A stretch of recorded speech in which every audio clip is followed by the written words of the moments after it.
Welcome to our program on Kardec Radio. Good evening and welcome everyone to Kardec Radio. My name's Teresa. I am the host for the Prayer for Peace for Sunday at 6 p.m. Welcome, welcome. And if you're listening to this later on demand, a big hug to you as well. So today, as usual, before our prayer, we have a short message. And today's message comes out of this book, Afterlife, and this is psychographed by Divaldo Franco, and it's Many Spirits. This book, interestingly enough, is somewhat modeled after Heaven and Hell by Kardec, in which we find the description of spirits after life. They find themselves in suffering spirits, happy spirits, suicidal spirits, and this is similar. And so the message is going to come out of part 3, which is focusing on the category of happy spirits. And so Divaldo starts out the chapter by asking, by using the question 967 that is out of the Spirits book, where Kardec asks the spirits, what does the happiness of good spirits consist of? And so this is how Divaldo starts out this chapter. And here's how the spirits answer. They say, in knowing all things, in feeling no hatred, jealousy, envy, ambition, or any of the passions that make people unhappy. They do not experience the needs, sufferings, or anxieties of material life. Then they also remind us that happiness of spirits is also in proportion to their progress. And he says that there is the spirits say that there is an infinity of gradations in which enjoyments are proportioned to the moral state of the spirit. And when the spirits see other spirits, when these good spirits, when they see other spirits at a higher level of happiness, so to speak, they aspire to it. They're not jealous, they want to imitate it. And so this is important. This is also a significant characteristic. And they answer further by, they say they know, so the good spirits, that it depends on their own efforts to reach it. So this state of being a happy spirit. And they labor toward that end with the calmness of pure conscience. They are happy at no longer having to suffer what is endured by bad spirits. So that's information coming from the Spirits book. And this is how Divaldo opens up this chapter to help us to recognize the characteristics of happy spirits. So the first story, or the message that we're going to look at today is chapter 1. It's entitled Reincarnation and Redemption. So this is a spirit by the name of Marina da Conceição, and she gives us her life story, and she's telling this story in the spiritual realm of her last incarnation. And so she starts out by saying that Jesus stated that none of his sheep would enter the kingdom of heaven without first having paid their entire debt to the last cent. And so this is taken out of the New Testament in Matthew chapter 5, verse 23 to 26. And this is when Jesus is talking to the crowd, and he says, you know, if you're going to the altar to make your sacrifice and you know you have something with your brother, or your brother has something with you, stop and go and, you know, make your amends, make your corrections. Because he says, until you pay all your debt, you know, you won't get out of here. And so this is what this spirit, Marina, is referring to. She goes on to say the process of evolution is an experience that takes places in stages through which the individual progresses by means of suffering as long as love is disdained. So what she's reminding us is that what we don't learn through love, we learn through pain, suffering. And so it is this resistance to love that leads to our suffering. So she tells us that she was born to an affluent family, that her parents were prosperous farmers and had hoped for a son to take the property forward. So she experienced upon her birth, her arrival onto the earth, scorn and resentment by frustrated parents who did not want a daughter. And what made it worse is that she was born with epilepsy, and she had some severe mental and physical handicap. She goes on to tell us that 4 years after she was born, a son was born, which made her parents very happy, but her suffering became even worse.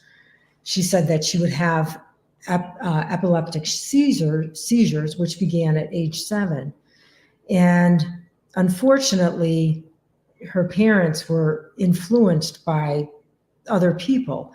She says, unscrupulous people played on my family's vanity by stating that I was demon possessed, which incited my parents to beat me constantly in useless attempts to expel the evil spirit. They would also torment me with awful name calling that humiliated me in the presence of housekeepers and relatives. I did not enjoy the blessings of a mother's affection. On the contrary, mine did not even try to hide her aversion to my presence. I was forced to eat my meals apart from the family because my lack of motor coordination, her handicap, her physical handicap, always caused embarrassing scenes at the table. So we can see this spirit in her younger years was not experiencing a happy lifetime. It became worse as she became a teenager.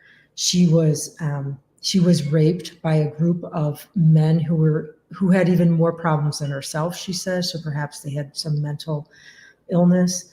And when her mother finds out about it, she deems that it was the girl's fault, that she was promiscuous, and ordered her father to take measures, which would end up complicating matters later on, because after a string of physical beatings, she was left prostrate. She was immobile in the bed for several days. And then things get even worse because she becomes pregnant. Her parents were seized with rage. They took me into the woods and beat me mercilessly, trying to force me to name the man who had led me astray, in order for them to stage an impossible marriage or demand that their stained honor be washed through revenge.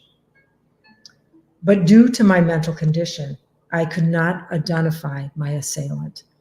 And of course, it was a group of men. She never would have been able to.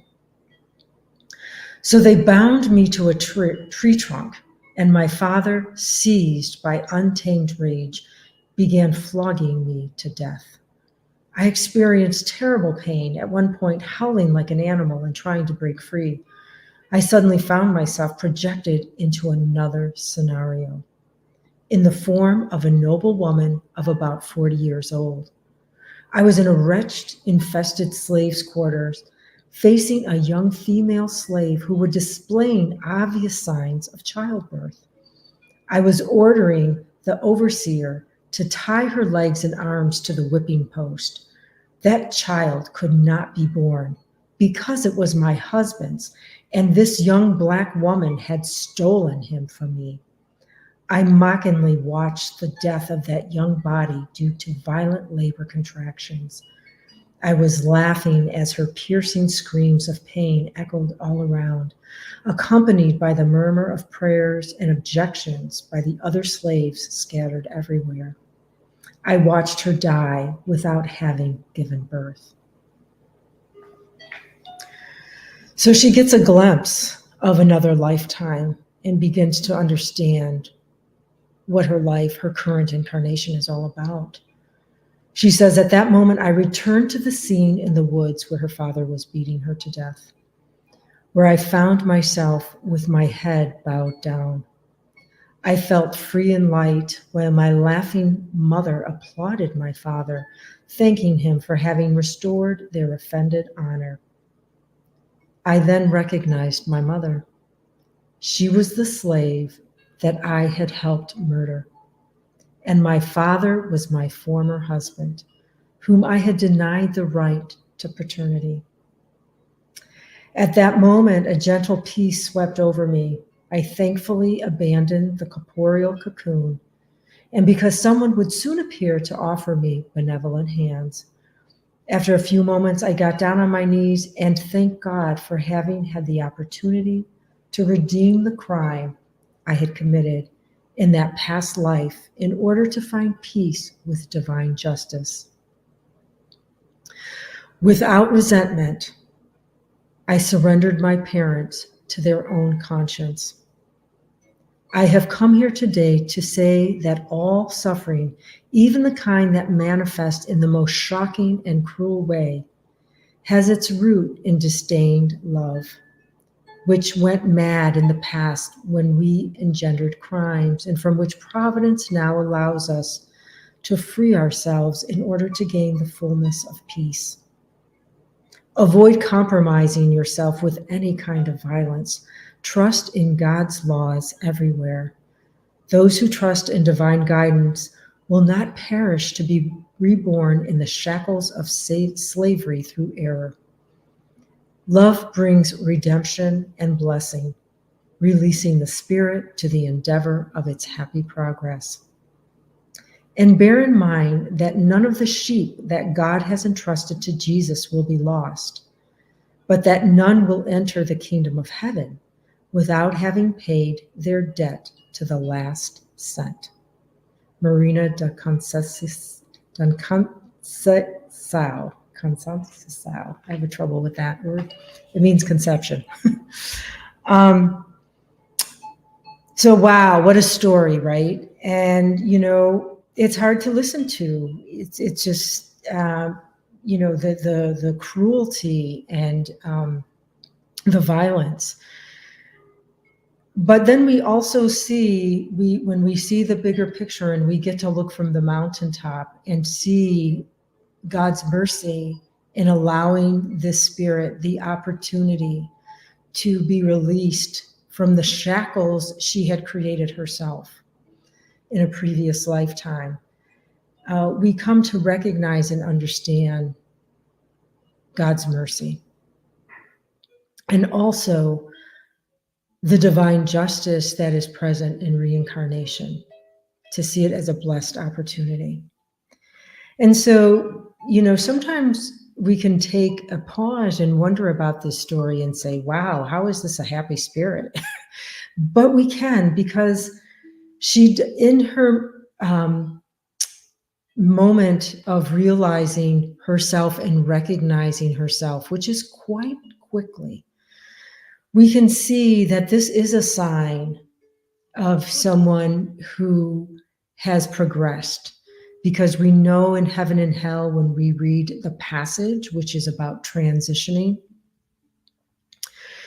that there are two things characteristics that Kardec gives us that we can help us to recognize an easy transition that is more peaceful versus one that is with a lot of suffering.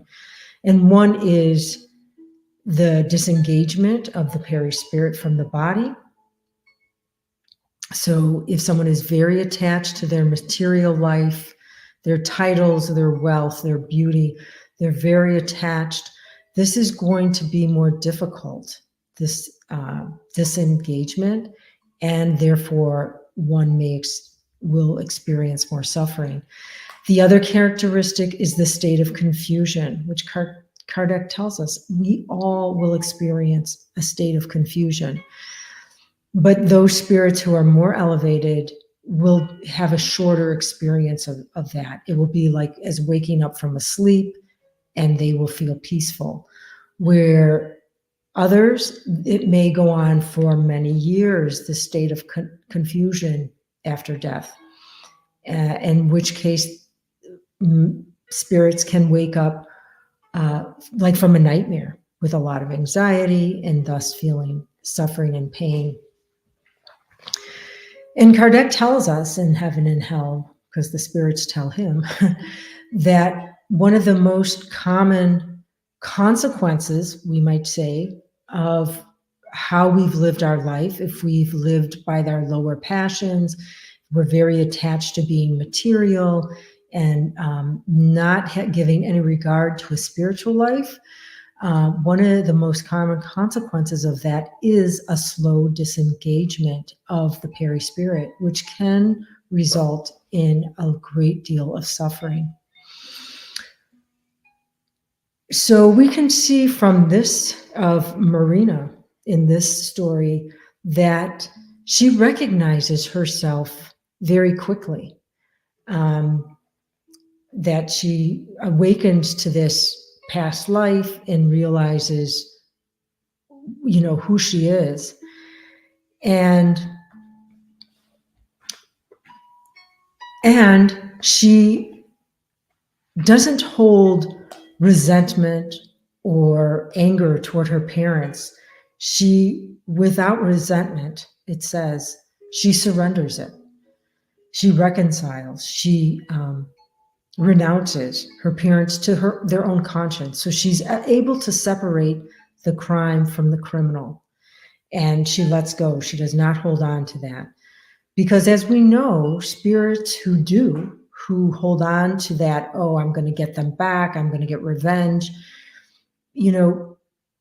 can be left to this fixed idea where they obsess over it, and it consumes them, and they experience a great deal of suffering, and not only for themselves, but for others as well.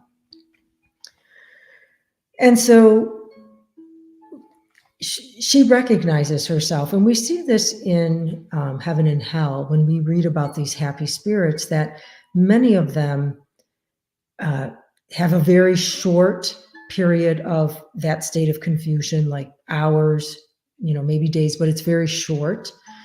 And that many of them say that when they wake up, they don't see it as a foreign or a new environment, because they feel like they have been there before, which helps us to validate that emancipation of our soul at night, that we do go to other dimensions.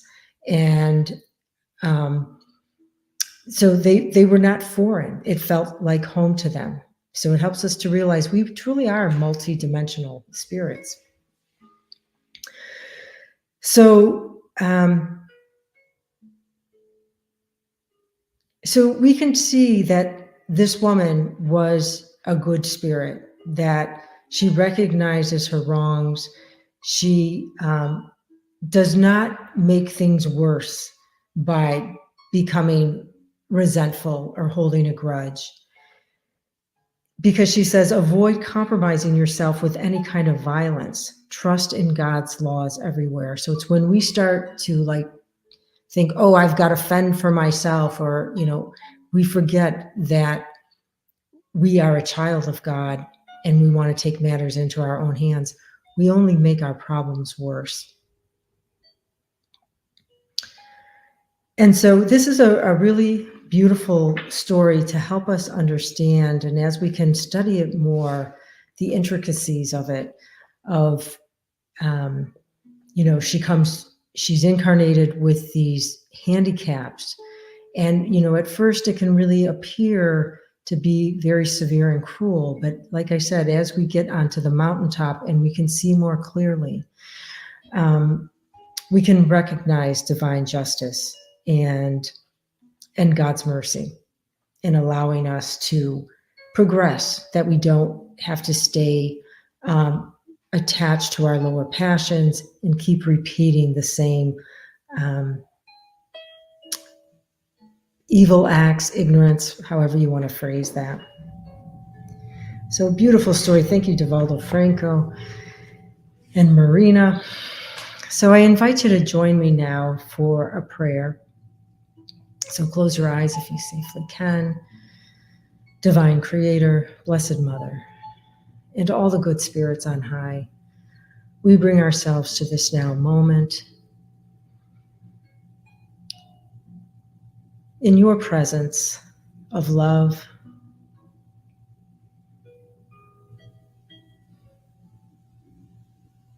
recognizing ourselves as brothers and children, as brothers and sisters, all children of one God.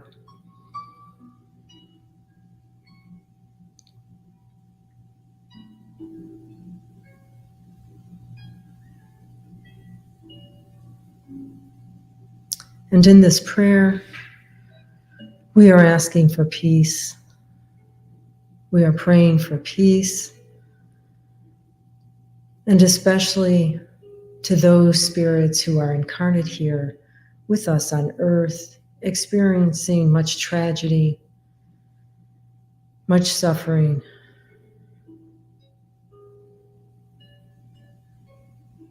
Those who are living in war-torn areas, those who may be living in refugee camps, those who feel abandoned in orphanages, those who are suffering great physical, mental anguish in hospitals, perhaps nursing homes,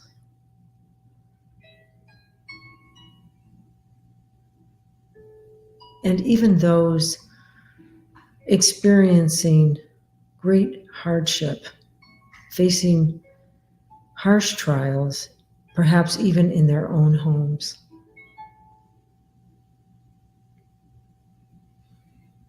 We pray and we know that there is always good reason in your divine plans. And yet we ask for courage that we may extend ourselves a little bit more in helping that brother and sister who has greater need than ourselves. And we pray that we may release our doubt, our fears, our skepticism, relying on our reason to know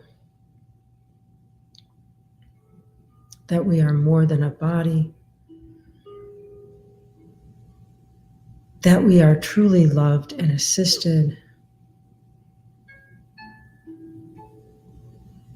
and to face our own individual trials and daily struggles with resignation, knowing in our heart all will truly be well, and the resources that are needed are at our fingertips.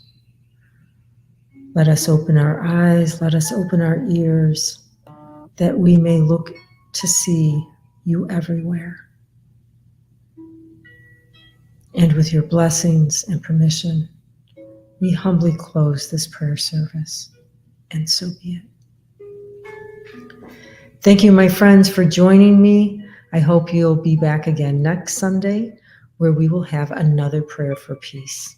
Many blessings, and let's go forward in our week, trying to help somebody else. Blessed be.